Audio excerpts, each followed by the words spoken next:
నమస్తే, నేను మీ ఈశ్వర్. ఈ6 న్యూస్కి స్వాగతం. వార్తల్లోని ముఖ్య అంశాలు. గాంధీ భవన్ ప్రెస్ మీట్లో టీపీసీసీ వర్కింగ్ ప్రెసిడెంట్ జగ్గారెడ్డి మాట్లాడుతూ కేసీఆర్ ఉండేది ప్రజల మధ్య కాదు, ఫామ్ హౌస్లో అని ఎద్దేవా చేశారు. కాంగ్రెస్ ప్రభుత్వము, సీఎం రేవంత్ రెడ్డికి కావాల్సింది ప్రజాపాలన, కేసీఆర్ కేటీఆర్లకు కావాల్సింది ఉప ఎన్నికలు.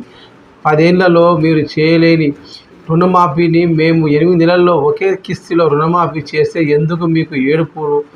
రైతులు సంతోషంగా ఉండాలి అని మీకు లేదు. అధికారంలో ఉంటే ఫామ్ హౌస్, అధికారంలో లేకపోతే ఉప ఎన్నికలు. ఇది బీఆర్ఎస్ సిద్ధాంతం. ప్రతిపక్షంలో ఉంటే ప్రజా సమస్యలపై పోరాటం, అధికారంలో ఉంటే ప్రజా సమస్యల పరిష్కారం. ఇది కాంగ్రెస్ సిద్ధాంతం.